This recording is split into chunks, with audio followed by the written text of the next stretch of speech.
Hi everyone, and welcome back to another video. In this video, I am going to paint a woman with a veil, and we're going to discuss how to use black in your paintings. Black is almost ubiquitous in every painting, and for a really long time, I would mix my blacks because I just found them to have so much more depth, and they just made every painting look more alive. But now I'm too lazy, and there are ways to make black work for you, to make it more dynamic and to make it have much more life and use it to gray down colors that you may use. On its own, black is fine, but it feels like a dead and flat color. I've used chromatic black, Mars black, ivory black, lamp black. I've used pretty much all of them, and my preference is for ivory black. But whatever black you decide to use, keep in mind that the black is just your base. It's your starting point, and it's not the final end point. By which I mean, even if my painting requires black to be painted on, I don't just paint it straight from the tube. I add a little bit of burnt umber and a little bit of ultramarine blue to kind of give it more depth, and with the blue, I can change the feeling and the temperature of that black.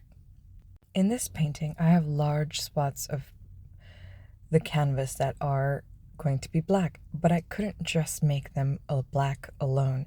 They had to have some variation or it would just read really, really flat. It would not have any variation and it would just feel boring and dull and without any interest. So the blacks in this painting have a lot of ultramarine blue and cobalt violet.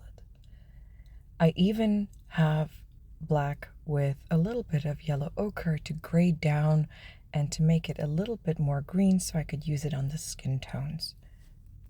For example, the right eye that I'm working on has a lot of black, but the black itself is varied. It has black with ultramarine blue and burnt umber.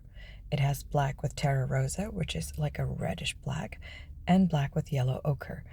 And I use black throughout just because I wanted to create a cohesive unit, and that's something that I always say.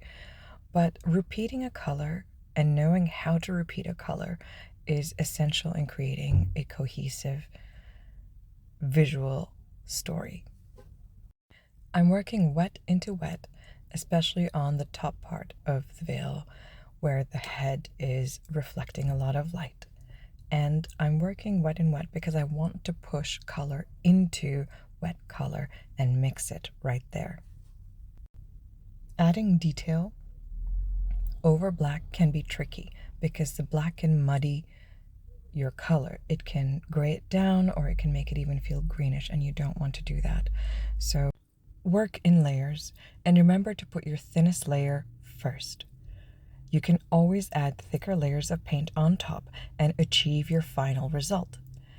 For the gold on the side of her veil, on her head, I didn't start with just yellow. I started with a little bit of terra rosa and cadmium orange and layered that, and then layered other colors on top. The terra rosa and the cadmium orange, when they mix with the black, they don't make a green. I wanted green, but only in certain parts of the veil, in certain parts of the gold. But I didn't want it to read green throughout, so I had to layer, and I had to layer various colors to achieve my final result. Because the veil covers a lot of her face, a lot of the black would be there over her face, and adding skin peeping through was tricky. I had to first put the skin tone and then layer the black on top. If I had layered black and then put the skin tone on top, it would have grayed down my colors too much. So when you use black, think in terms of what it does to the color that you're using along with it.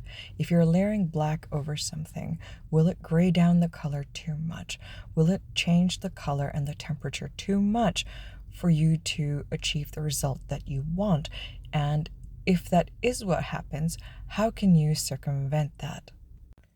To contrast the skin tones where I didn't want to mute them, the coins that were hanging from her veil, I did want them muted. There were lots of parts that were muted and almost greenish, so I used yellow ochre and terra rosa on top of the black, and the black muted those two colors enough that any highlight I placed over it really stood out and gave the feeling of actual gold coins that were hanging from her veil.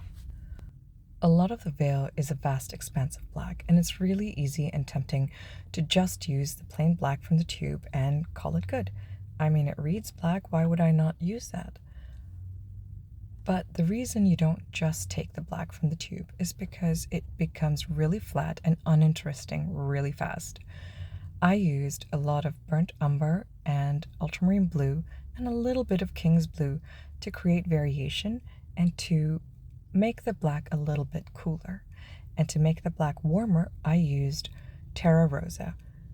And because I used terra rosa, ultramarine blue, king's blue, and burnt umber throughout the painting, not just in the veil but elsewhere as well, for example the background, it created a much more cohesive whole.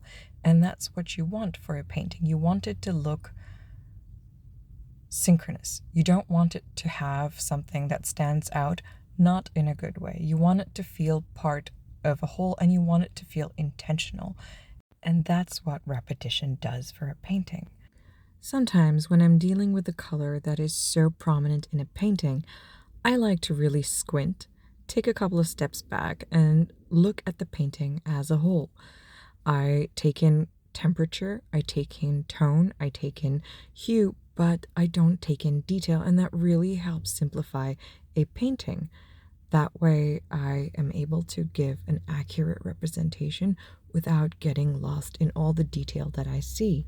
So really simplify in the beginning and add details as you go along in the top layers. I am almost done with the painting. I hope you enjoyed this video and I hope you learned something. If you like this video, please be sure to subscribe and leave me a comment, and I will see you next time.